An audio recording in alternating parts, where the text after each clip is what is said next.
Metarhizium के बारे में समझना शुरू किया है और आज एक्चुअली उसी मेटाराइजियम को हम लोग फिर से समझने वाले हैं। जैसा इससे पहले हम लोगों ने ट्राइकोडर्मा इस विषय पे चर्चा की है, तो यहाँ स्लाइड्स दिख रही है आपको शरद भैया? जी सर, जी सर, दिख रही भी। ठीक है। दिख रही। तो जैसा आप सभी लोगों ने, जब हम लोगों ने यहाँ वाशिम में कक्षा लिए, जो हमारी ट्रेनिंग हुई थी, तो आप सभी लोगों ने ट्राइकोडर्मा की पेट्री प्लेट देखी थी और उसी तरह यह जो सामने जो चित्र दिखाई दे रहा है, तो वह मेटाराइजियम की पेट्री प्लेट्स है। यहाँ पर आप लोगों को एक चीज दिखाई देगी कि अलग अलग कलर के या रंग के मेटाराइजियम यहाँ देखने को मिल रहे हैं। और जैसा जो American journal of agricultural and biological sciences करके जो रिसर्च पब्लिकेशन है, उसमें जो डेटा पब्लिश हुआ है वह मैं आप सभी के सामने रख रहा हूं। जो अलग अलग तरह के जो रंग है, कलर है, वह आने का जो बेसिक रीजन होता है, तो जो भोजन हम मेटाराइजियम को देते हैं, जो खाना हम मेटाराइजियम को देते हैं, उस भोजन के अनुसार यह रंग अलग अलग पाए जाते हैं। और यहाँ तक कि इसकी जो बारकाइयाँ है कि अलग अलग तरह की, जैसा हम लोग जैसे रंगोली बनाते हैं, तो उसी तरह इन सूक्ष्म जीवों की ग्रोथ हमें देखने को मिलती है। और सिर्फ भोजन ही नहीं, तो उस भोजन के साथ में टेम्परेचर, ह्यूमिडिटी, सनलाइट, इन सब चीजों का अलग अलग असर इन सूक्ष्म जीवों में पाया जाता है। यानी अगर मैं इसका कंपैरिजन अलग अलग जो देश है, मान लो पूरब में ऑस्ट्रेलिया है, सेंट्रल में यूरोप है और वेस्टर्न में अमेरिका है, तो इन अलग अलग देशों की जो परिस्थितियां है, जो वातावरण है, उसके अनुसार जैसा इंसान का शरीर ढलता है, जैसा इंसानों के भी अलग अलग रंग आते हैं, उसी तरह इन सूक्ष्म जीवों को अलग अलग तरह का भोजन दिया जाए, अलग अलग तरह का वातावरण दिया जाए, तो इनके रंग अलग अलग देखने को मिलते हैं। और उसी तरह जैसा अगर हम खेतों में गोमाता का गोबर डाले या बकरी की जो खाद होती है वो खाद डाले, तो इन सब अलग अलग तरह के खानों के ऊपर या जो चीजें, जो भोजन गोमाता को खिलाई जाती है, जो भोजन बकरी को दिया जाता है, उसका जो खाद आता है, उसके ऊपर भी अलग अलग तरह के सूक्ष्म जीवों के रंग देखने को मिलते हैं। और यह जो मेटाराइजियम है, इसका अगर हम जैसा लास्ट लेक्चर में हम लोगों ने देखा कि इसी मेटाराइजियम को अगर माइक्रोस्कोप में देखा जावे, और ये सामने जो इमेज है यह स्कैनिंग इलेक्ट्रॉन माइक्रोस्कोप की इमेज है, तो जिस तरह बंदूक की गोली होती है या चावल का दाना होता है, तो उसी तरह यह मेटाराइजियम माइक्रोस्कोप में दिखाई देता है। और इस मेटाराइजियम के अलग अलग तरह के एप्लीकेशंस हमें खेतों में देखने को मिलते हैं। उसमें का सबसे इम्पोर्टेंट जो उपयोग है या एप्लीकेशन है, वह बायो इंसेक्टिसाइड करके अच्छी तरह से काम करता है। अब बायो इंसेक्टिसाइड यानी कोई भी जो कीड़ा होवे, उस कीड़े को मारने की ताकत यह मेटाराइजियम की जो फंगस है उसमें ताकत होती है।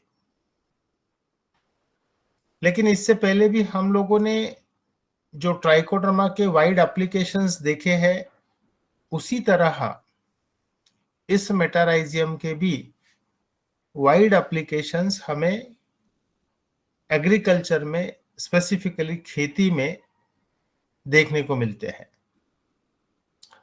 और यह एक कीटनाशक करके बहुत अच्छा काम करता है। और जब खेतों में फसल होती है, उस फसलों पे जब इल्लियों का अटैक होता है, तो उसी समय हर खेत की मिट्टी में मेटाराइजियम का एक्टिवेशन होता है। लेकिन जैसा मैंने अभी कहा है कि उस मेटाराइजियम को अलग अलग तरह का भोजन होना जरूरी होता है। और वह अगर भोजन का मतलब ये है कि हमें खाद, फिर वो गोमाता का हुए या बकरी का हुए या अन्य जो भी खाद है, वो खाद होना जरूरी होता है। और इसीलिए अलग अलग खादों का महत्व है कि हम लोग अलग अलग अगर भोजन देवे, और इसी वजह से मिट्टी का भी एक भोजन या मिट्टी का भी एक डाइट हमें उसकी उसकी भी सोच रखते हुए, सिर्फ जो आज एनपीके दिया जाता है, यानी 1960 से हम लोगों ने देखा है कि जब से केमिकल फर्टिलाइजर्स आए हैं, और स्पेसिफिकली नाइट्रोजन, फास्फोरस और पोटैश आया है, तब से जो बकरी खाद है या अन्य खाद है या गोमाता का गोबर है, उसका उपयोग धीरे धीरे कम हो गया। और उसी का असर आज हम लोग देखते हैं हर जगह। और सिर्फ भारत में ही नहीं, दुनिया भर में इन सब विषयों की चर्चा होती रहती है कि जब तक हम प्राकृतिक खाद नहीं देंगे, यह जो मेटाराइजियम जैसे सूक्ष्म जीव है, वे वहां पर डेवलप नहीं हो सकते। तो इसलिए गोबर खाद का या अन्य प्राकृतिक खाद का महत्व दिखाया गया है। लेकिन जैसा मेरा एक मानना है कि जैसा आज अलग अलग रिसर्च इंस्टीट्यूट है, उन्हें भी इन विषयों पे काम करना जरूरी है कि मान लो मैं गोबर खाद देता हूं, या मैं बकरी खाद देता हूं, या मुर्गी का खाद देता हूं, तो किस तरह के सूक्ष्मजीव मिट्टी में एक्टिवेट होते हैं। जैसा मैंने एक एग्जाम्पल इससे पहले भी दिया है कि रामायण में कुंभकर्ण को भोजन के माध्यम से ही उठाया गया है। तो उसी तरह मिट्टी में अलग अलग तरह के जो सूक्ष्म जीव है, उन्हें भी एक्टिवेट अगर करना है, तो कौन सा खाद उन्हें एक्टिवेट करता है, उस विषयों पर संशोधन होना बहुत जरूरी है, ये मेरा मानना है। जैसा हमने गोबर खाद डाले तो किन किन सूक्ष्म जीवों का एक्टिवेशन होता है, और आज बहुत सी अलग अलग तकनीकें हमें देखने को मिलती है। मॉलिक्यूलर बायोलॉजी की जो अलग अलग तकनीकें हैं, इनके माध्यम से, इनके उपयोग से हम लोग यह अभ्यास कर पाते हैं। और अगर उसमें से यह पता चलता है कि गोबर खाद जो गोमाता से मिलता है वह ज्यादा पैमाने पे मेटाराइजियम को एक्टिवेट करता है, या बकरी खाद करता है, या अन्य अलग अलग तरह के जो सूक्ष्म जीव है वे एक्टिवेट होते हैं। और उसी पर से हमें आने वाली पीढ़ियों को यह सीख हम लोग दे सकते हैं कि किस तरह का खाद देना जरूरी होता है।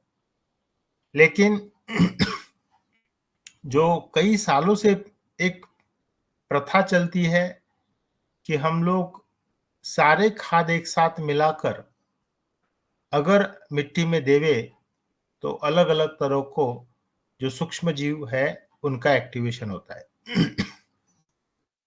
और जैसा खेतों में फसल होने के बाद इल्लियों का अटैक होता है, लेकिन उसी फसल को काटने के बाद, मान लो जैसा अभी चने की खेती यहाँ महाराष्ट्र में होती है और अन्य राज्यों में भी होती है, तो चने की खेती, चना मैच्योर होने के बाद में जो फसल का रेसिड्यू रहता है उसको डिकम्पोज करने का काम भी मेटाराइजियम की यह जो फंगस है वह करते रहता है। यानी आप देखिए कि अगर फसल है, इल्लियों का अटैक है, तो वह बायो इंसेक्टिसाइड करके काम करता है। लेकिन फसल कटने के बाद फसल का जो प्लांट का रेसिड्यूज है, जिसे हम ट्रैश कहते हैं, वह अगर है तो एज वेस्ट डिकम्पोजर यह मेटाराइजियम काम करता है। अब उसी फसल का जो रेसिड्यू है उसी को, क्योंकि हर फसल में अपना अपना भोजन होता है, कोई भी पौधा होवे मुख्यतः उसमें स्टार्च होता है, और अगर उनका बारकाइयों से हम लोग सोचे तो आखिर में उसमें कार्बन है, नाइट्रोजन है, फॉस्फोरस है। तो यह पौधे में जो उपस्थित कार्बन, नाइट्रोजन, फॉस्फोरस, यह जो अन्न द्रव्य या जो तत्व है वह तत्व भी देने का काम मेटाराइजियम करता है। या जैसे मैंने कहा कि इल्लियों का अटैक हुआ, उन इल्लियों के ऊपर मेटाराइजियम की ग्रोथ होती है।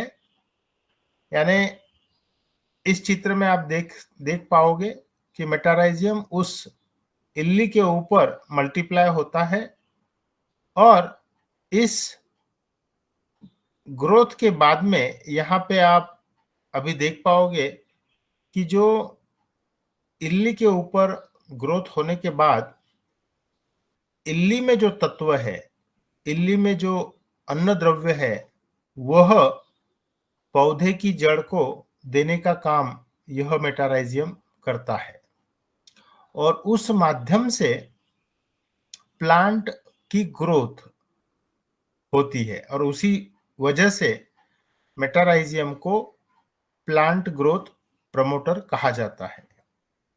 यानी एक ही सूक्ष्म जीव है लेकिन अलग अलग कार्य किस तरह से होते हैं। यानी खेतों में इल्ली है तो मेटाराइजियम इंसेक्टिसाइड करके काम करेगा, उस इल्ली को मारेगा।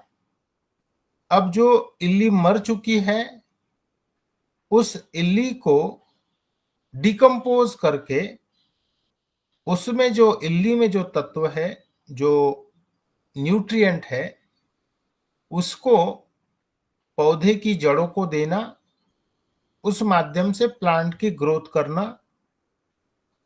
और एक जो विषय अभी 15-20 सालों से सामने आया है कि मेटाराइजियम जैसी जो फंगस है वह बायो फंगीसाइड करके भी अच्छी तरह से काम करता है। यानी खेती में जो मुख्य जो गुणधर्म लगते हैं, मुख्य जो कार्य लगते हैं, वे सारे कार्य यह मेटाराइजियम नामक फंगस करते हुए साइंटिफिकली देखा गया है। और आज अगर कोई भी किसान भाई खेती के लिए जो दवा, एक्चुअल हम लोग जो वर्ड दवा यूज करते हैं, आखिर में यह सब जहर है। जो भी अलग अलग तरह के जो जहर होते हैं, या तो वो इंसेक्टिसाइड होता है, या तो वो फंगीसाइड होता है, या हम लोग टॉनिक खरीदते हैं जिसे हम प्लांट ग्रोथ प्रमोटिंग एजेंट कहते हैं, या तो फिर आज वेस्ट डिकम्पोजर। यानी इन चार तरह के दवाइयों के अलावा एक और दवाई होती है, वह माने जो खरपतवार कहते हैं या वीडीसाइड कहते हैं। लेकिन वीडीसाइड छोड़ के बाकी सारे जो कार्य लगते हैं खेतों में, वे सारे कार्य मेटाराइजियम अच्छी तरह से खेतों में कर पाता है। और इसी वजह से इस मेटाराइजियम को बहुत महत्व है। और इसी का उपयोग आज दुनिया भर में अलग अलग देशों में इसका उपयोग किया जाता है। यानी यहाँ पे यह जो पब्लिकेशन सामने रखी गई है कि मेटाराइजियम एनिसोप्ली का उपयोग गन्ने की खेती में 2 मिलियन हेक्टर, इसका मतलब 50 लाख एकड़, 50 लाख एकड़ जमीन पर ब्राजील इस देश में किया जाता है। और हम लोग समझ सकते हैं कि अगर किसी भी दवा का उपयोग 50 लाख एकड़ पे किया जावे तो उसका उपयोग हमें या उसके रिजल्ट हमें अच्छी तरह से मिलते हैं, तभी उसका उपयोग किसान भाई करते हैं। और इटारसी के जो अपने किसान भाई है, शरद भाई वर्मा या दादू, इन सभी लोगों ने जो मेटाराइजियम का कल्चर कृषि विज्ञान केंद्रों से या अन्य जगहों से जहां से भी लिया, और उसको मल्टीप्लाई करने के बाद जो रिजल्ट पाए, उसी तरह के रिजल्ट अलग अलग जगह दुनिया में देखे जाते हैं। जैसा मैं मेरा खुद का एक अनुभव यहाँ पे शेयर करना चाहता हूँ कि 2001 में जब मैं नेशनल केमिकल लेबोरेटरी में as a PhD student join किया था, तो शुरुआती दौर में यह मेटाराइजियम, यहाँ पे आप जो प्लेट का जो चित्र देख रहे हो, तो हमें यह चीज सिखाई गई थी कि मेटाराइजियम मिट्टी में से ही कैसे अपने लेबोरेटरी में तैयार करना है। और इसका एक सिंपल सा जो विधि है, मैं सिंपल सा विधि आप सभी को बताना चाहता हूं कि जड़ों के पास की, यानी आपकी कोई भी फसल होवे, मान लो आप चना है, आपका धान है, आपकी मूंग है, या अन्य कोई भी जैसे फलों की खेती होवे, तो उसके जड़ों के पास में जो मिट्टी होती है, उस मिट्टी को लिया जाता है, उस मिट्टी को पानी में डाला जाता है। और नॉर्मली 1 लीटर अगर पानी है तो उसमें 1 ग्राम से 5 ग्राम तक मिट्टी डाली जाती है। पर नॉर्मली यह 1 ग्राम तक यह मिट्टी डालकर उसे अच्छे से घोला जाता है। और अगर और भी उसे साइंटिफिकली किया जाए तो 1 ग्राम मिट्टी 100 ml पानी में, जो कोनिकल फ्लास्क आप लोगों ने वाशिंग में लेबोरेटरी में देखी है, कि जिस फ्लास्क में हम लोग ट्राइकोडर्मा को मीडिया डाल के ग्रो करते हैं। तो उसी तरह 1 ग्राम मिट्टी हम 100 ml पानी में डाल के उसे रोटरी शेकर पे अगर घुमाया जाए तो मिट्टी में जो सारे तत्व है, जो सारे सूक्ष्म जीव है, वो उस पानी में आ जाते हैं और उसको अगर हम किचन का जो फर्श है उसके ऊपर अगर रख दे उस फ्लास्क को, तो धीरे धीरे मिट्टी के सारे तत्व नीचे बैठना शुरू होते हैं और ऊपर में जो पानी होता है उस पानी में ऊपरी कक्ष में मेटाराइजियम या अन्य सूक्ष्मजीव दिखाई देते हैं। पर माइक्रोस्कोप में यह वैसे के वैसा नहीं दिखेगा। उस ऊपर वाला जो पानी है उसको अगर इन पेट्री प्लेट के ऊपर अगर डाले तो अलग अलग तरह के सूक्ष्म जीव उस मिट्टी में जो भी उपलब्ध होंगे वे पाए जाते हैं। और जैसा यहाँ पे हम लोग देख पा रहे हैं कि अलग अलग तरह का भोजन देने के बाद एक ही मेटाराइजियम है लेकिन उसके अलग अलग रंग पाए जाते हैं। और मुख्यतः मेटाराइजियम की अगर बढ़ोतरी करना है खेतों में तो हमारे घर में जो चावल है, हमारे घर में जो आलू है और हमारे घर में जो गुड़ है या शक्कर है, इनका बहुत उपयोग होता है। जैसा हम सभी ने एक फॉर्मूला डिजाइन किया था कि अगर ट्राइकोडर्मा को मल्टीप्लाई करना है तो जो फॉर्मूला हमने डिजाइन किया था, जो वाशिम में हम लोगों ने देखा है, आप बता पाओगे वो फॉर्मूला क्या था, उसमें क्या क्या लेना चाहिए दादू? जी ओम, फार्मूला जो है सर, एक तो हमारा मीडिया है, नवधान आटा है, गुड़ है। इससे हम जो है उस फार्मूला के आधार पर इसको हम बढ़ा सकते हैं। जी ओम। कितना कितना लेना है तीनों भी? ये 20-20-20। तो जैसा यह जो 20-20-20 जो दादू ने अभी कहा है, इसका मतलब 20 ग्राम हमें नवधान आटा लेना है, 20 ग्राम हमें मीडिया लेना है और 20 ग्राम हमें गुड़ या शक्कर लेना है। लेकिन जब इन नवधान आटा में हम चावल की मात्रा बढ़ाएंगे तो हमें मेटाराइजियम का मिट्टी में से निकालना आसानी हो जाती है। लेकिन ये सारी चीजें करने के बजाय पिछले 6 सालों से हम लोगों ने एक चीज देखी है जो खेतों में पाया गया है कि अगर आपकी नवधान आटा की जो स्लरी है उसमें अगर आप चावल का उपयोग बढ़ा देवे, यानी जो 1 किलो चावल हम लोग यूज करते हैं उसकी जगह अगर 2 किलो चावल लेते हैं तो हमें अच्छी तरह से अलग अलग इल्लियों का वहां नियंत्रण पाया जाता है उन खेतों में।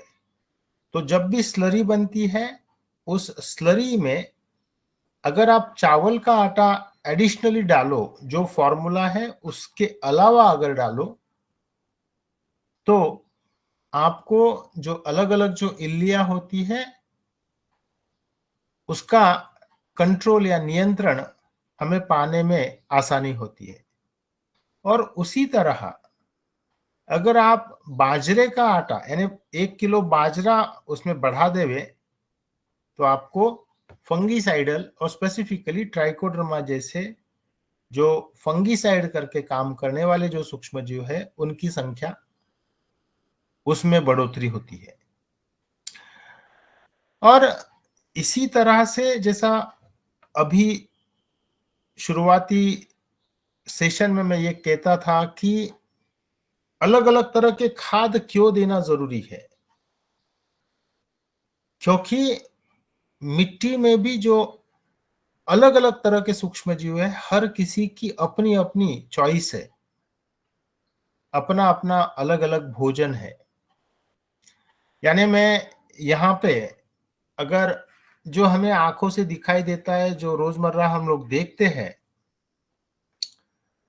तो मैं अगर यहाँ कुछ सिंपल से और भी कुछ सवाल करूं, लेकिन ये सारी चीजें हमारी सामने होती है, लेकिन हम लोग कभी उसका विचार नहीं करते। जैसा गौ माता का एक विशिष्ट भोजन है, सुअर का एक विशिष्ट भोजन है, कुत्तों का कुछ विशिष्ट भोजन है, लेकिन अगर मैं आपको पूछूं कि कॉकरोच का क्या भोजन है, जो पाल हमारे घरों में होती है उसका क्या भोजन है, या केचुए का क्या भोजन है, या कुछ स्पेसिफिक पंछी होते हैं, उन पंछियों का क्या भोजन है। और विशेष यह चीजें भी पाई गई है, यानी धारवाड़ करके जो यूनिवर्सिटी है, वहां के एक साइंटिस्ट है जिन्होंने पंछियों के ऊपर पीएचडी की थी। कुछ ऐसे पंछी होते हैं जो स्पेसिफिकली कुछ इल्लियों को खाए जाते हैं, और उन इल्लियों में अगर मेटाराइजियम का इन्फेक्शन होवे, या एक HNPV helicoverpa armigera nuclear polyhedrosis virus, यानी NPV करके जो इंसेक्टिसाइड है, बायो इंसेक्टिसाइड है, उसका इन्फेक्शन अगर इल्ली में हो तो उस इल्ली को पंछी खाने में, यानी वहां पे वे उस इल्ली को प्रीफर करते हैं। तो उन पंछियों पे भी, जैसे धारवाड़ यूनिवर्सिटी में जिन साइंटिस्ट ने पीएचडी की, उसी तरह दुनिया भर में पंछियों का महत्व दिया गया है। यानी अलग अलग पंछियों का अलग अलग भोजन होता है। और जो सजीव सृष्टि है, उस सजीव सृष्टि पे, यानी जैसा मैंने यहाँ पे यह जो एक इमेज है, यहाँ आप देखिए A, B, C और D।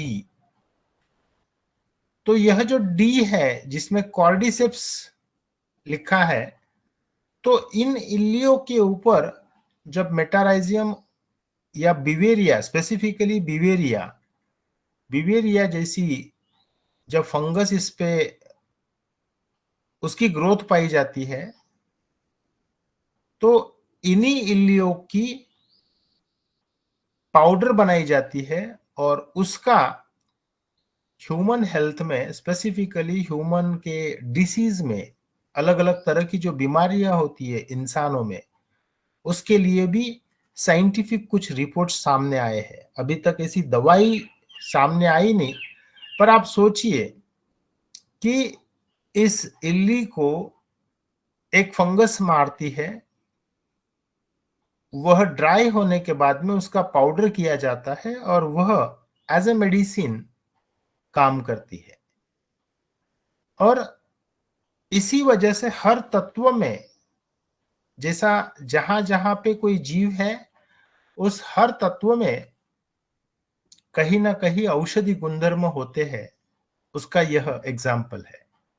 और इसीलिए हमें मिट्टी में अच्छे अलग अलग तरह के भोजन देना, मिट्टी के भोजन पर काम करना, यह जरूरी है। और जो खाद हम किसान भाई देते हैं, उन खाद देने के बाद में कौन से सूक्ष्म जीवों का एक्टिवेशन होता है, यह संशोधन होना जरूरी है, ऐसा मेरा मानना है।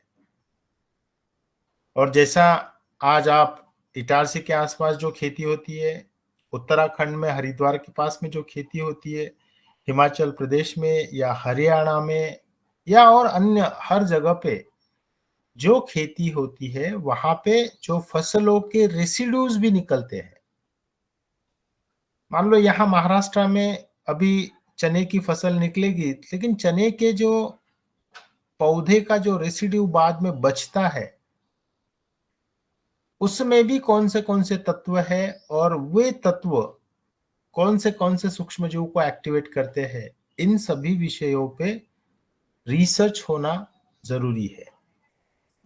और मेरा ये मानना है कि इन सभी चीजों की वजह से ही मिट्टी डेवलप होती है।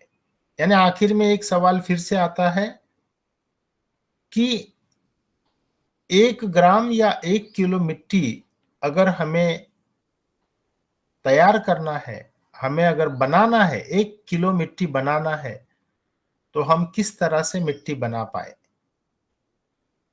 और यह बहुत बड़ा सवाल है कि आने वाले समय में अगर मिट्टी को डेवलप नहीं किया गया या मिट्टी में अगर प्राकृतिक तत्व नहीं डाले गए और इसी तरह से सिर्फ केमिकल अगर जाता रहेगा तो मिट्टी बंजर होने से कोई भी बचा नहीं सकता।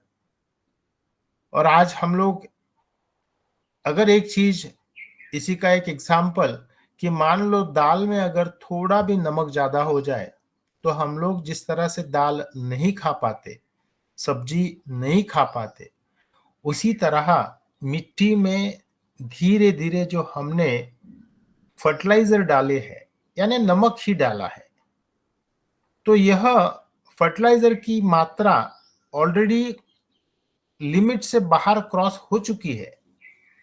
लेकिन आने वाले समय में फिर से यह अगर हम मात्रा डालते रहे और प्राकृतिक खाद नहीं डाले तो उन मिट्टियों को बंजर होने से कोई भी नहीं बचा पाएगा।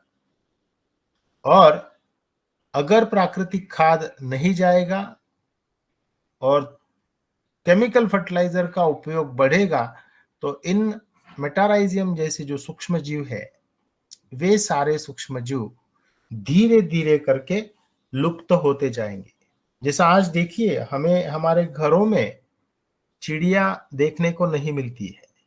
यानी पहले ये चिड़िया हमारे घरों में आती थी, लेकिन आज चिड़िया हमें देखने को नहीं मिलती।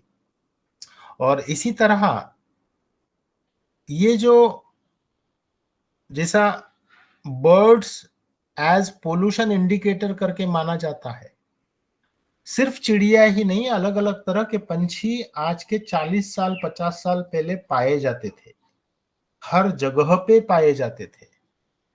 लेकिन आप देखिए, यानी इस अपने ऑनलाइन माध्यम से मैं आप सभी को एक विशेष विनती करना चाहता हूं कि आज सभी के पास मोबाइल है और आप में से आप सभी लोग अपने अपने खेतों में जाते हैं, तो जब भी आपको कोई अलग तरह का पंछी आपके खेतों में दिखाई देता है तो आप कृपया करके उसकी एक फोटो लेने की कोशिश कीजिए। और आपके खेतों में कितने बजे, कौन से दिनों में विशिष्ट तरह के पंछी आते हैं, उन पंछियों की बायोलॉजिकल डाइवर्सिटी आप आने वाले 2 सालों तक देखिए। और वह फोटो अगर हम अलग अलग जगह से अगर शेयर करें तो हमें पता चलेगा कि जो बर्ड की डाइवर्सिटी है अलग अलग स्टेट्स में किस तरह से है।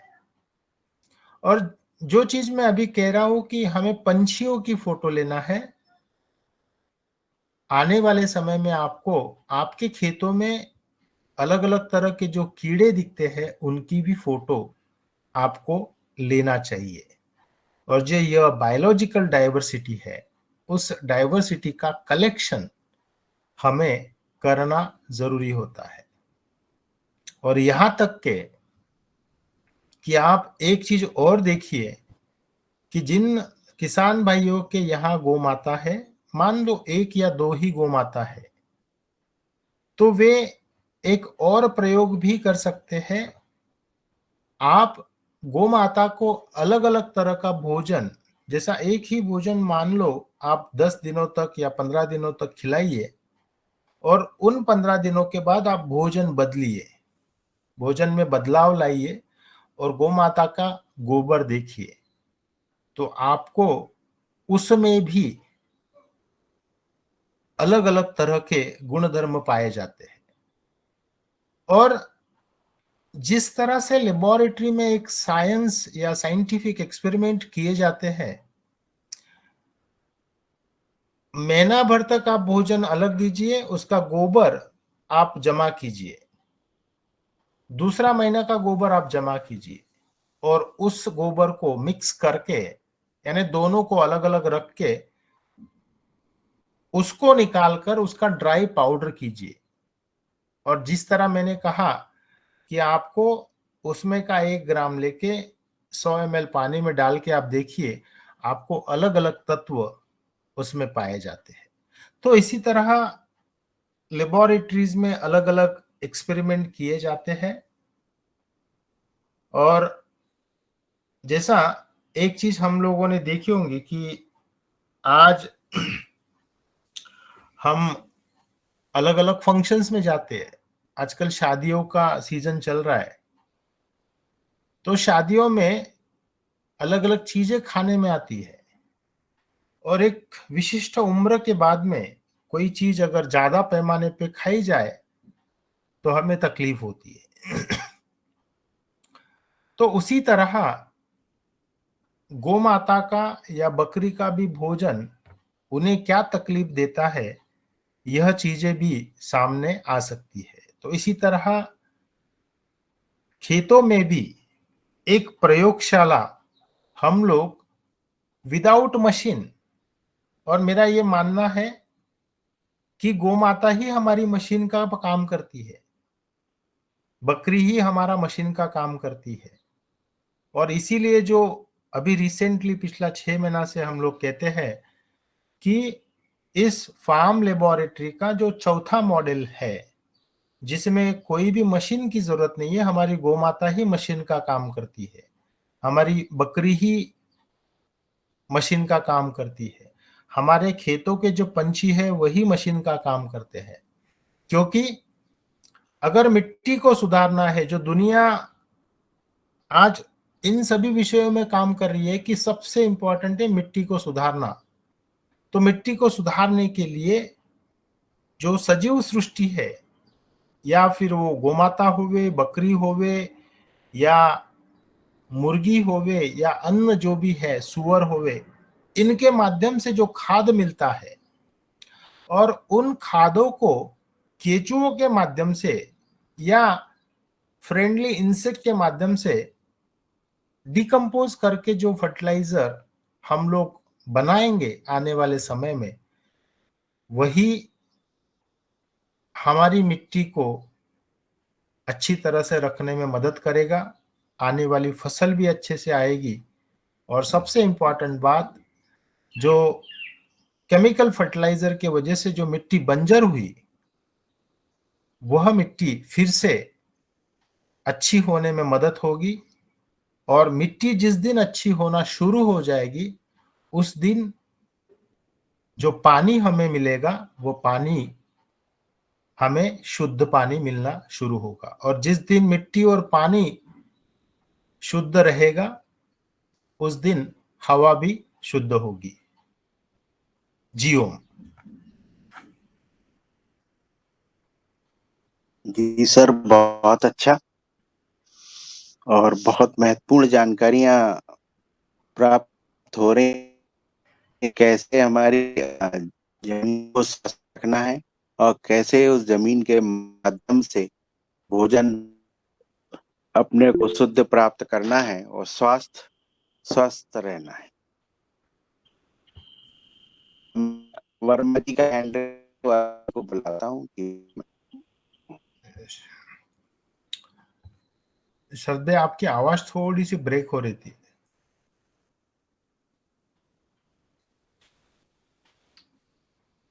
आपका हैंड रेस है, आप अगर आए। राकेश जी, आपका हैंड रेज है। जी, ओम जी सदन में सभी को नमन। सर मेरा ये प्रश्न था, जैसे कि आपने भी बताया कि पेड़ के नीचे से कोई मिट्टी लेकर के और उसको रोटी शिखर में डाल करके उसके अपन जो है कल्चर मतलब जो है या जो भी उसमें जीवाणु है वो ले सकते हैं। तो मैं ने एक थोड़ा सा देखा है हमारे यहाँ पेड़ के नीचे जो मान लीजिए कोई अपन अनाज के दाने वगैरह को डाल देते हैं या कोई काम करने की वजह से छूट जाते हैं, गिर जाते हैं, तो मैंने देखा अक्सर कि वहां पे कुछ दिन बाद मतलब वो उस दानों के ऊपर अलग अलग कलर के फंगस डेवलप हो जाती है। ये मैंने बहुत बार अनुभव किया। तो मतलब उसमें सफेद भी फंगस होती है, हरे कलर की भी होती है, पीले कलर में भी होती है। मतलब ऐसे अलग अलग कलर की मैंने अनेकों बार मेरा ध्यान गया उधर, और इस प्रकार से वो फंगस डेवलप उन दानों के ऊपर होते हुए वो देखी मैंने। तो क्या उन फंगस को हम मतलब उठा करके इकट्ठा करके अपना कल्चर के उपयोग में ले सकते हैं क्या, ओम जी? एक्चुअली इस विषय में अगर हम लोग देखिए, ये संशोधन का विषय है, और अगर आपकी जो खेती है उसमें जो मिट्टी है, कुछ आप पर्टिकुलर स्पॉट्स आप आइडेंटिफाई कर सकते हो, और वहां पर जैसा हम लोग दलिया बनाते हैं, यानी गेहूं का जो दाना होता है उसके 2 या 3 टुकड़े बनाए जाते हैं चक्की में से पीस कर। तो जब एक दाना उसके 3 दाने बन जाते हैं, इसका मतलब कि उसमें जो तत्व है, जो अंदर में जो तत्व है गेहूं में, वो तत्व उसी तरह अलग अलग अनाज को आप लोग पीस कर उसका दलिया बनाकर, उसका आटा नहीं बनना चाहिए, उसका दाना बनना चाहिए। मीन्स एक गेहूं है तो 3 दाने बने, या एक चावल है तो 2 दाना या 3 दाना बने, उस तरह। और वो क्यों दाना क्यों तोड़ना है? क्योंकि जो अंदर वाला तत्व है वो भी बाहर आता है, और वो जब मिट्टी में डालोगे तो आपको चावल के ऊपर कुछ अलग सूक्ष्म जीव दिखेंगे, गेहूं के ऊपर अलग दिखेंगे, ज्वार के ऊपर अलग दिखेंगे। और आपने सिंपली 100 ग्राम भी अगर ये बना के अगर आप आपके खेतों में अलग अलग जगह पे डालोगे, तो आपको कौन से सूक्ष्म जीव है अलग अलग कलर के माध्यम से आपको देखने को मिल सकते हैं। और यह एक्सपेरिमेंट मान लो अगर हम हर महीना करते हैं, मान लो हम 4 तरह के दलिया लेवे, गेहूं का, ज्वार का, बाजरे का, चावल का, या और अन्य जो भी आपके पास, जैसे यहाँ महाराष्ट्र में नाचनी मिलता है, तो उसमें से आपको पता चलेगा कि आपकी मिट्टी कितनी जीवित है। और उन सूक्ष्म जीवों का फिर जैसा उस चावल के दाने पे अगर कोई सूक्ष्म जीव आ जाता है, उसका एक्सपेरिमेंट करना होता है कि वे सूक्ष्मजीव कितने अच्छे हैं। 99% सारे जो मिट्टी में सूक्ष्मजीव होते हैं वे अच्छे ही होते हैं। या तो वो कीटनाशक करके काम करते हैं, या तो वे फंगीसाइड करके काम करते हैं, या तो वे वेस्ट डिकम्पोजर करके काम करते हैं। इन 3 कार्यों के अलावा दूसरा कार्य नहीं होता है। लेकिन कुछ कुछ ऐसे सूक्ष्म जीव है, वे वीडीसाइड करके भी काम करते हैं। ऐसे कुछ रिसर्च पब्लिकेशंस पिछले 30-40 सालों में ये सारी चीजें सामने आई है। पर इन सभी विषयों में संशोधन होना जरूरी है। और जैसा मैंने कहा है कि आप मोबाइल आपके पास में, आप पंछियों का फोटो लीजिए, उसी तरह यह एक्सपेरिमेंट करके आपको सिर्फ 100 ग्राम दलिया लेके डालना है, और उसमें कौन सी तरह के रंग हमें दिखाई देते हैं, यानी कौन सी सूक्ष्म जीव है, उसके फोटो लेकर उसका कलेक्शन अगर किया जाए, और अलग अलग राज्य से ये सब चीजें अगर सामने आवे, तो एक अच्छा स्टडी इसमें से बन सकता है।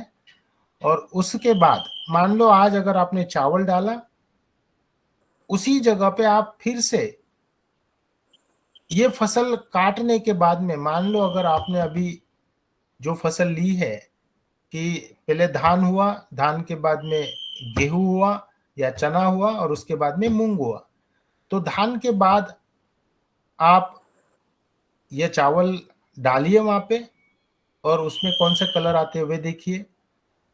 चने के बाद कौन सा कलर आता है या गेहूं के बाद कौन सा कलर आता है वे देखिए, और मूंग के बाद कौन सा आता है। तो इस तरह से हम लोग अलग अलग तरह के एक्सपेरिमेंट, और हमारे खेतों में कौन से सूक्ष्म जीव आते हैं वे उसका स्टडी हम लोग कर सकते हैं। लेकिन ये पार्ट ऑफ साइंस है, रिसर्च है। मेरा ये मानना है कि कृषि विज्ञान केंद्र हुए, यूनिवर्सिटी हुए, इन सभी जगहों से यह अगर रिसर्च होता है तो किसान भाइयों को एक रिकमेंडेशन दिया जाएगा कि आप चावल डालोगे तो आपको इन तरह के सूक्ष्मजीव मिलेंगे, आप बाजरा डालोगे तो इस तरह के सूक्ष्मजीव मिलेंगे। जी हो। जी धन्यवाद। जी सर, बहुत अच्छा। मैं दादू का हैंड रेस है, दादू जी को बुलाता हूँ क्या? जी ओम, सदन को नमन। ओम। हम सर अभी यहाँ पर आए भ्रमण पर, और हमने वहाँ पर देखा कि वो जो केले के ऊपर काम कर रहे हैं, और केला के ऊपर काट करके वो कह रहे हैं कि इस केले के डंठल को यहीं पर चढ़ा दिया जाए, या भिन्न भिन्न तरह की वनस्पतियों के छोटे छोटे टुकड़े करके उन पर जीवों को बढ़ा करके वो कुछ वनस्पतिक रूप से खाद बना रहे हैं। तो इस तरह के उसमें भी क्या सूक्ष्म जीवों की संख्या बढ़ेगी? हाँ, एक्चुअली केला, यह जो खेती है उसमें जो प्लांट के रेसिड्यूज है वे अगर वहीं पे डिकम्पोज करके खेतों में दिया जावे तो वे भी अन्य तरह के सूक्ष्म जीवों को एक्टिवेट करते हैं, और विशेषतः उसके जो फसल के जो तत्व है उसमें से जो नाइट्रोजन, फास्फोरस और पोटैश है या इवन डिफरेंट मिनरल्स है वे हमें पाए जाते हैं। लेकिन इन सभी चीजों का डिकम्पोजिशन का एक प्रोसेस होता है, उसको एक समय लगता है। उस माध्यम से अगर किया जाए तो उसके रिजल्ट बहुत अच्छे मिलते हैं। लेकिन आप डालोगे तो उसका रिजल्ट भले ही एक बार ना आवे, लेकिन उससे बुरा असर कभी देखने को नहीं मिलेगा। जी हो। जी जी जी सर, जी हो।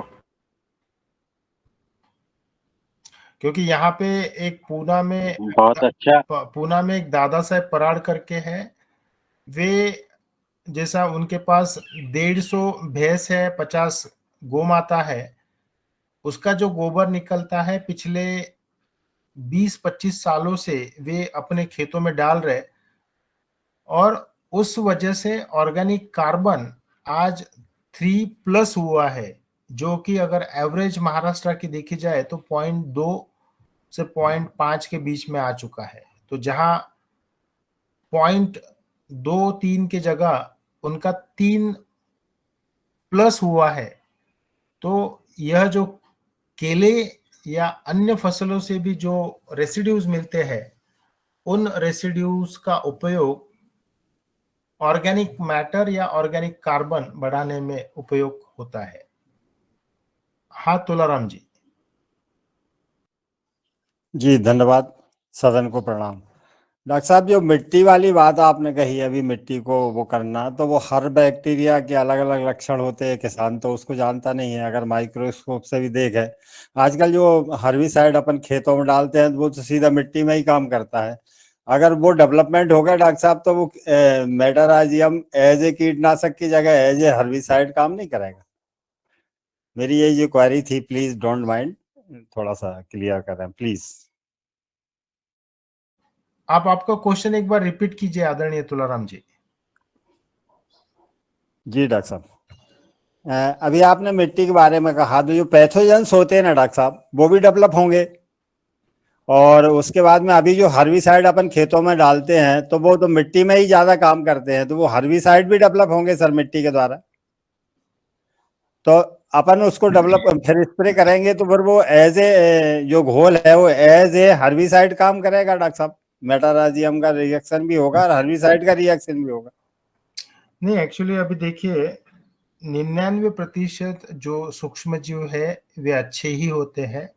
जी। तो हम कुछ भी तरह का, यानी जैसा हम कोई भी खाद देवे, फिर वो जी। बकरी खाद हो, मुर्गी खाद हो या गोबर खाद हो, तो 99% ही सूक्ष्म जीवों का एक्टिवेशन होगा जो अच्छे वाले हैं। 1% मात्र डेफिनेटली वहां जो पैथोजेंस है उनको भी डेवलप होने का चांस मिल जाता है। हाँ, वही मैं पूछ रहा सर कि वो लेकिन पैथोजेंस भी लेकिन डेवलप होंगे। लेकिन जहां 99 अच्छे सूक्ष्म जीव है, तो वे एक सूक्ष्म जीव को या दो सूक्ष्म जीवों को बढ़ोतरी करने का चांस नहीं देते। उस वजह से वे डेवलप इतना नहीं हो पाएंगे कि जो हमारे फसल को कहीं ना कहीं तकलीफ करे। तो हाँ, जो अभी पैराकाइट वगैरह डालते हैं ना सर, जो टोटल सफाया वगैरह के नाम से हमारे यहाँ जानते हैं, तो वो भी डेवलप होंगे सर, तो वो तो एक्टिव नहीं हो जाएंगे उस गोल में। नहीं, क्या होता है देखिए, मल्टीप्लाई कोई जीव होने वाला है, पेस्टिसाइड मल्टीप्लाई नहीं हो पाता है।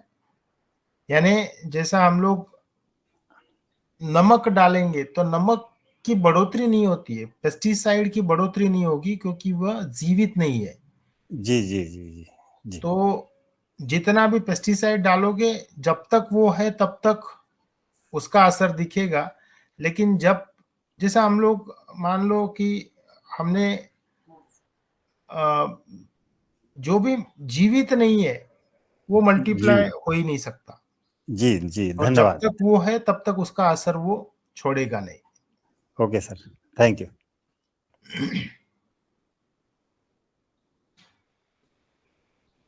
बहुत अच्छा सर, और बहुत अच्छी जानकारियां मिल रही हैं। अब मैं पवन सर जी को सादर आमंत्रित करता हूं कि पवन सर जी आप जी, धन्यवाद शरद जी। आज के मुख्य वक्ता संतोष जी का भी अभिनंदन। और जो चीजें आज संतोष जी ने बताई उसमें मुझे लगता है कि कुछ चीजें निश्चित रूप से हर एक किसान को भी करनी चाहिए, और अगर वो केवीके और ऐसे इंस्टीट्यूशंस भी काम करते हैं जो कृषि क्षेत्र में काम कर रहे हैं, तो उसका एक साझा समझ विकसित करने पर मदद मिलेगी। और वो विषय है जो आज डॉक्टर चौहान ने कहा कि आप अपने खेत में आने वाली चिड़ियों का को देखें कि कौन सी चिड़िया किस सीजन में किस वक्त आकर के वहां पर अपना जो है आप आके आ रही है। मुझे लगता है कि ये जो बात कही है डॉक्टर चौहान ने, वो केवल चिड़ियों तक ही सीमित नहीं है। उसको आप बाकी जो प्राणी वहां पर आ रहे हैं, जो हम नंगी आंख से देख सकते हैं, उन सभी को समझने का, देखने का और उसकी अपनी समझ विकसित करने का प्रयास करें। वो प्राणी विशेषकर जो मिट्टी के अंदर दिखते हैं या मिट्टी के ऊपर दिखते हैं, ऐसे सारे प्राणियों के बारे में अगर हमारी समझ बनती है और उसको हम गंभीरता से उसको आंकड़े भी रख पाते हैं, हालांकि ये बहुत मुश्किल लग जाता है कई बार कि, लेकिन फिर भी आपके केंचुए को अगर प्रतिनिधि के रूप में माने और उसके साथ जुड़े हुए और भी जो जीव हैं, जो बायोडाइवर्सिटी है, क्योंकि एक अभी एक रिपोर्ट आ रही थी कि 50% से 70% तक के जो डाइवर्सिटी है वो खत्म हो गई है और खत्म की कगार में है। तो अब ये प्राणी, अगर हमारा किसान जैविक और प्राकृतिक खेती कर रहा है, तो जाहिर है कि ये संख्या जो कम हो गई है वो उसको पनपने का मौका मिलेगा, उसके लिए उसको वो चीजें, वो जो प्राणी हैं वहां पर दिखने लगेंगे। और ये एक महत्वपूर्ण इंडिकेटर हो सकता है कि जो भी किसान जैविक और प्राकृतिक खेती कर रहे हैं, उनके खेत में कितनी बायोडायवर्सिटी वहाँ पर नजर आ रही है, कितने तरह के प्राणी वहाँ पर आ रहे हैं। उसमें कीट भी हो सकते हैं, और जैसा बताया था, ज्यादातर जो कीट है वो नुकसान नहीं करते हैं। तो जो आपके मित्र कीट हैं उनकी संख्या कितनी है, मुझे लगता है कि ऐसे चीजों का भी इंडिकेशन अगर लिया जाए तो वाकई ये पता लग सकता है कि यहाँ पर किसान की जो है वो अपने खेत में जैविक और प्राकृतिक खेती को कर रहे हैं या नहीं कर रहे हैं। तो एक इस तरह की चीजों पर हम विचार करें। और मुझे लगता है कि कुछ दिन पहले, कुछ समय पहले, कुछ माह पहले शायद इस बात पर भी चर्चा हुई थी कि अपने खेत के, अपने जमीन में जहाँ पर संभव हो तो कुछ एक कोना तो ऐसे छोड़ दिया जाए जहाँ पर कि प्रकृति को खुद पनपने दिया जाए, उगने दिया जाए, उसमें किसी तरह का कोई डिस्टरबेंस नहीं करे, जो भी वनस्पति आती है उसको उगने दें। क्योंकि इन्हीं के आधार पर आपके जो बाकी प्राणी, जिनको कहीं पर और शरण नहीं मिल पा रही है, वो आकर के अपना वास करेंगे, और उसका भी कुछ ना कुछ एक परिणाम हमारे खेती में और हमारे जीवन में, उसमें कुछ ना कुछ एक चीज नजर आएगी। तो इस विषय पर भी जब बहुत सारे लोगों ने अपने खेत को मतलब कई तरह की वनस्पतियों से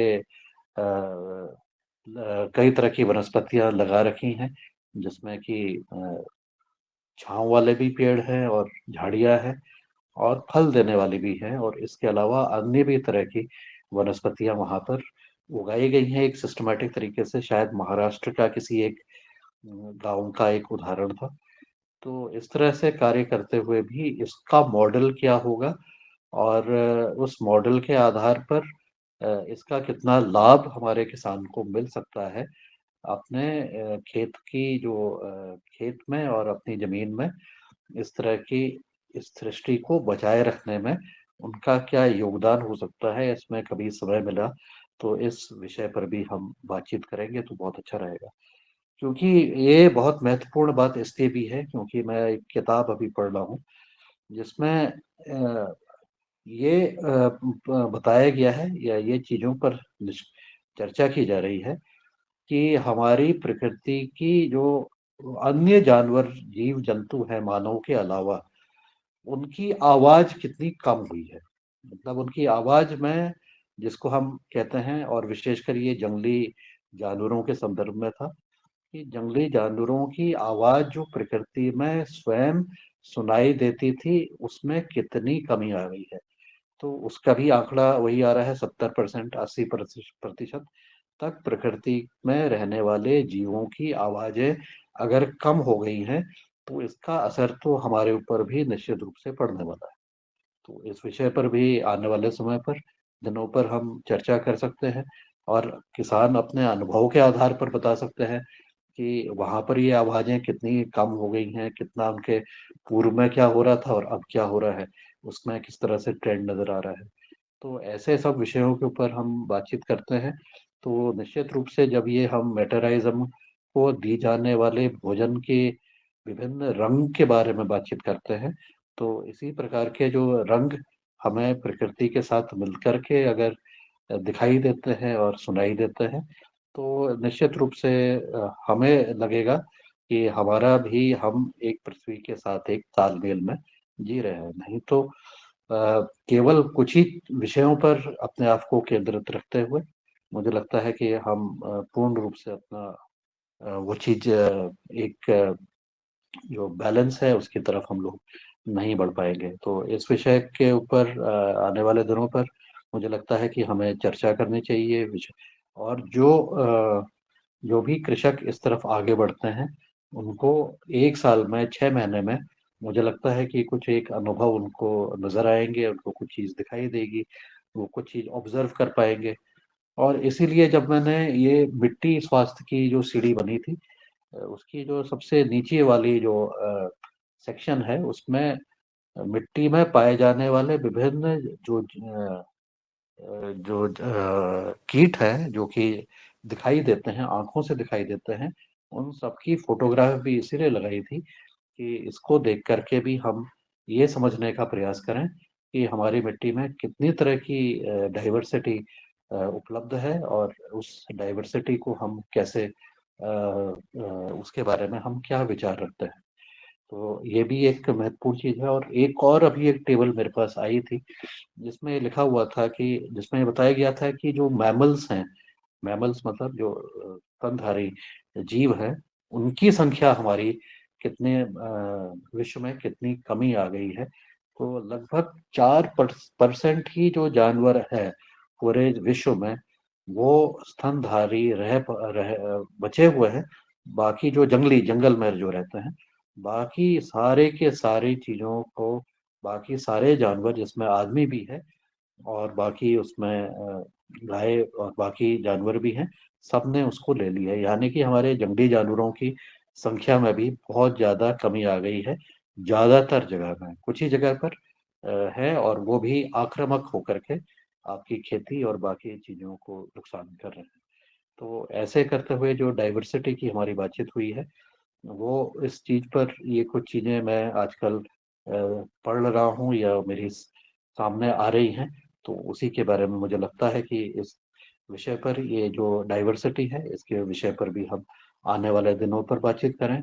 हम बीजों की डाइवर्सिटी के ऊपर बातचीत करते हैं कि हमारे परंपरागत बीज हैं, हम बाकी चीजों पर करते हैं, लेकिन जो बाकी अन्य जीव हैं उनकी डाइवर्सिटी के ऊपर भी हम कभी चर्चा करेंगे सदन पर।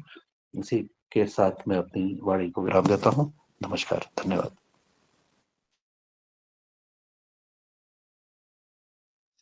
जी सर, बहुत अच्छा और बहुत महत्वपूर्ण जानकारी।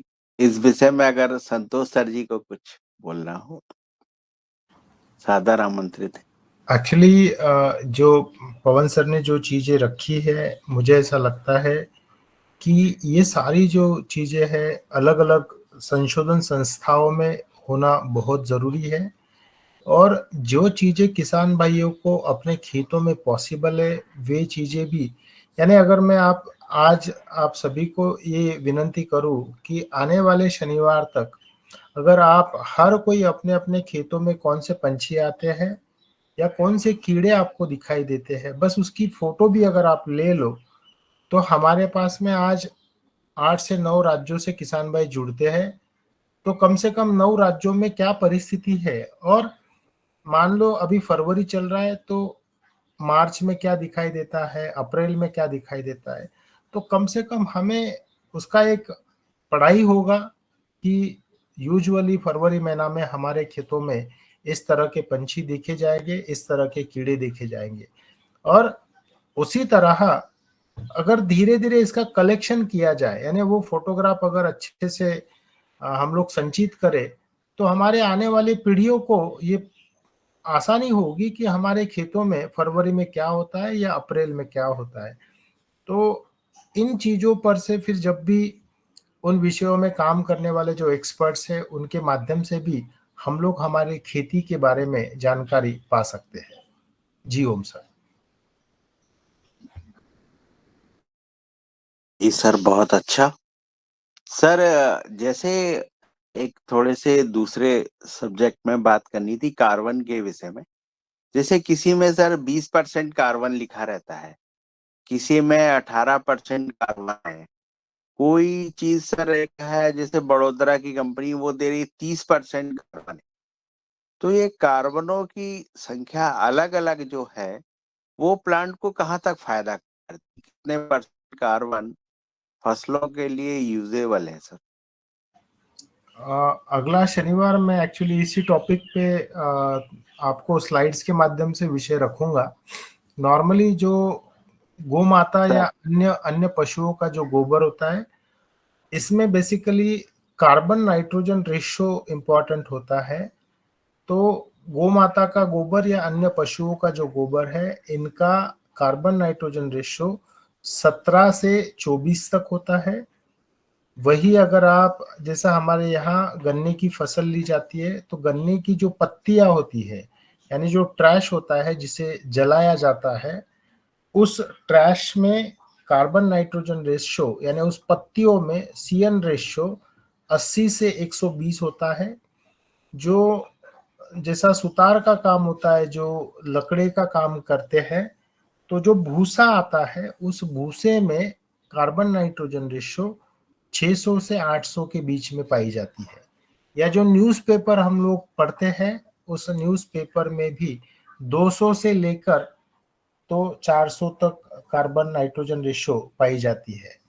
कहने का मतलब ये कि कौन सी चीज है उसमें कितना कार्बन और नाइट्रोजन का रेशियो है, उसके बेसिस पे हमें डिसीजन लेना चाहिए कि हमें किस तरह का खाद हमारे खेतों में देना जरूरी है। लेकिन एक चीज, जो सूक्ष्म जीवों का मल्टीप्लिकेशन होता है, सीएन रेशियो जब 24 होता है 24, तो सबसे अच्छी तरह सूक्ष्म जीव उस सीएन रेशियो पर मल्टीप्लाई होते हैं, यानी 24 होने पर। और उसी वजह से जैसा हम लोग यहाँ गन्ने का जो पत्तियां जो जला देते हैं या कुछ लोग आजकल उसमें मिट्टी में मिलाना शुरू हुआ है, तो वो 80 से 120 सीएन रेशियो जब तक 24 नहीं होता तब तक ऑर्गेनिज्म यूटिलाइज नहीं कर पाते। तो इसी कार्बन नाइट्रोजन रेशियो के ऊपर हम लोग अगले सप्ताह चर्चा करेंगे। जियो।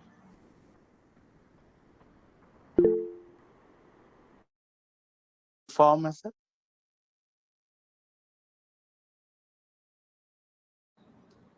सिंगोरिया एंटरप्राइजेस करके आ रहा है, आप प्लीज आपका सवाल पूछिए।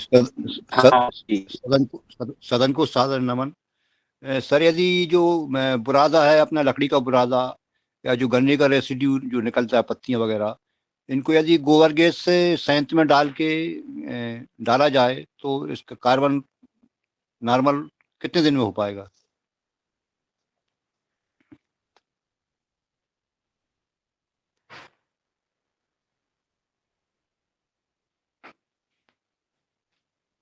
एक बार फिर से क्वेश्चन करिए। जी, जैसे जो लकड़ी का बुरादा है या पत्तियां हैं और गन्ने की पत्तियां और फसल अवशेष, इसको यदि गोबर गैस संयंत्र में डाला जाए मिक्स करके गोबर के साथ में, तो इसका बेनिफिट कार्बन के रूप में कितने दिन में मिलेगा हमको खेत में डालने के बाद?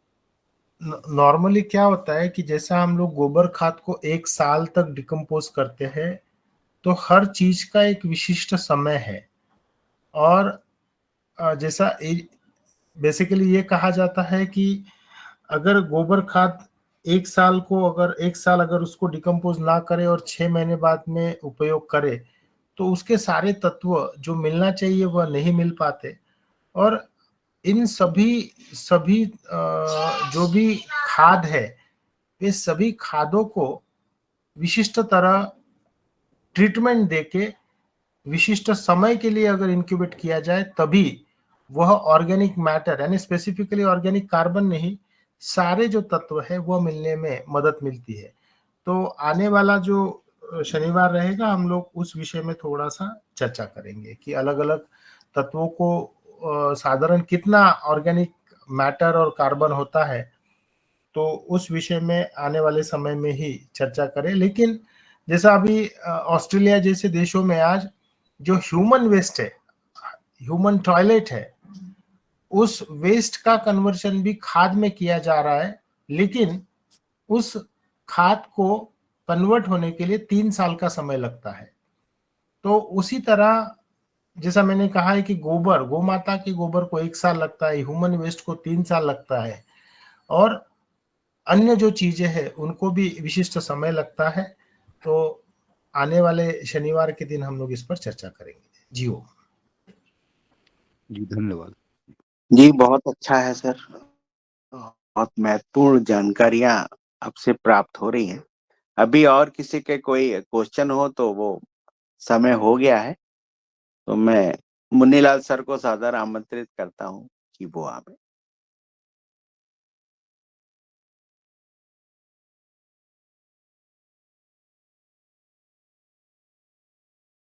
शायद मुन्नीलाल सर जी नहीं है आज, तो मैं रंजना बहन जी को बुलाता हूं कि वो आज का समापन करें।